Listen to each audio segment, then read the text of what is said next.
నేస్తాలు. పిల్లికి ఎలుక సాక్ష్యం. ఈ సామెత మీకు గుర్తుందా? దీని మీద ఒక చిన్న కథ చెప్తాను, వినండి. ఒక ఊర్లో ఒక వ్యాపారి ఉండేవాడు. వ్యాపారం నిమిత్తం దూరదేశానికి పోతూ చీకటయ్యే వేళకు ఒక గ్రామం చేరుకున్నాడు.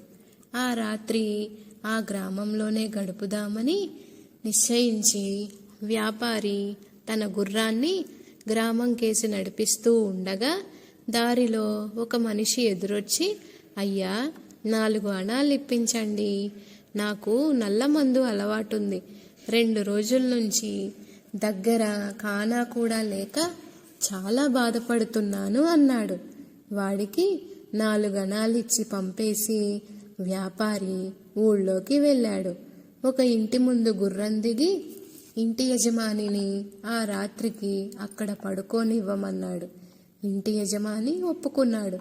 వ్యాపారి తన గుర్రాన్ని ఇంటి బయట ఉన్న కట్టుకొయ్యకు కట్టేసి ఆ రాత్రి ఆ ఇంటనే పడుకున్నాడు. వ్యాపారి తెల్లవారు లేచి తిరిగి ప్రయాణం సాగిద్దామని బయటికి వచ్చేసరికి అతని గుర్రాన్ని ఇంటి యజమాని ఎక్కడికో తోలుకోబోతున్నాడు. అయ్యా, నేను వెళ్ళబోతున్నాను, దయచేసి నా గుర్రాన్ని ఎటూ తీసుకుపోకండి అని వ్యాపారి హెచ్చరించాడు. ఇంటి యజమాని ఆశ్చర్యంతో, ఇది నా గుర్రం, నా ఇంటి ముందున్న కట్టుకొయ్య రోజుకొక గుర్రాన్ని పెడుతుంది అన్నాడు.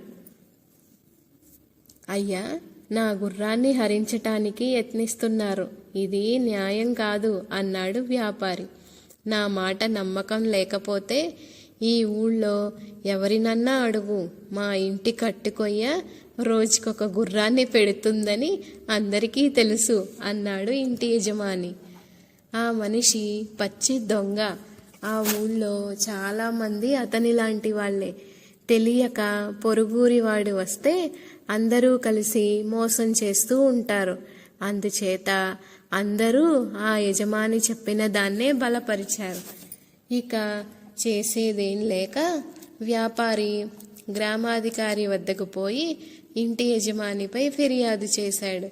గ్రామాధికారి ఇంటి యజమానిని పిలిపించి అడిగాడు, మా ఇంటి కట్టుకొయ్య రోజుకొక గుర్రాన్ని పెడుతుందండి, కావాలంటే బోలెడందు మంది చేత సాక్ష్యం చెప్పించగలను అన్నాడు ఇంటి యజమాని. ఏమయ్యా, ఈ గుర్రం నీదేనని నీకెవరైనా సాక్షులున్నారా? ఉంటే తెచ్చుకో అన్నాడు గ్రామాధికారి వ్యాపారితో. కిందటి సాయంకాలం నల్లమందు కోసం తన వద్ద 4 అణాలు పుచ్చుకున్న మనిషి సంగతి జ్ఞాపకం వచ్చి వ్యాపారి అతన్ని వెతుక్కుంటూ వెళ్ళాడు. ఈలోగా ఇంటి యజమాని కూడా తన వైపు సాక్ష్యం చెప్పేవారిని తీసుకురావటానికి వెళ్ళాడు. వ్యాపారి దగ్గర 4 అణాలు పుచ్చుకున్న మనిషి నల్లమందు మత్తులోనే ఉన్నాడు. వ్యాపారి ఆ నల్లమందు బాబుని కష్టపడి లేపి తనకు జరిగిన అన్యాయాన్ని గురించి చెప్పాడు. అది వినగానే ఆ నల్లమందు బాబు వ్యాపారి వెంట న్యాయాధికారి ఉన్న చోటుకు వచ్చాడు. అప్పటికే ఇంటి యజమాని తన సాక్షులను తెచ్చి గ్రామాధికారి ఎదుట పెట్టి తన ఇంటి కట్టుకొయ్య రోజుకొక గుర్రాన్ని పెడుతుందని సాక్ష్యం చెప్పిస్తున్నాడు. నల్లమందు బాబుని చూడగానే ఇంటి యజమాని సాక్షులు బిగ్గరగా నవ్వి, వెతికి వెతికి ఈ నల్లమందు బాబునా సాక్ష్యం తెచ్చావు, వీడి మాట ఎవరూ నమ్ముతారు అని వ్యాపారిని చూసి హేళన చేశారు. మత్తు పూర్తిగా పోక ఆవలిస్తున్న నల్లమందు బాబుని చూసి గ్రామాధికారి కూడా, ఏమయ్యా, బాగా నల్లమందు మత్తులో ఉన్నట్టున్నావు, అలాంటి నీ సాక్ష్యం ఎలా ఆమోదించేది అన్నాడు. దానికి నల్లమందు బాబు తడుపుకోకుండా, అయ్యా, నేను మత్తులో లేను, రాత్రల్లా చెరువు అడుగున మంట చేసి చెరువులో చేపల్ని ఉడకపెట్టాను, కన్ను మూస్తే ఒట్టు, అందుచేత నిద్రమత్తుగా ఉంది అంతే అన్నాడు.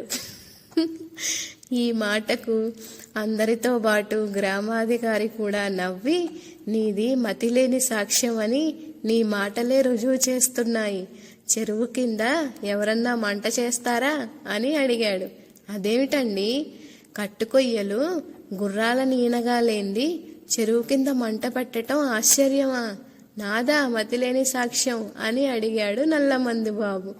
ఈ మాటకు గ్రామాధికారి సిగ్గుపడి వ్యాపారి గుర్రాన్ని వ్యాపారికిప్పించి ఇంటి యజమానిని గట్టిగా హెచ్చరించాడు.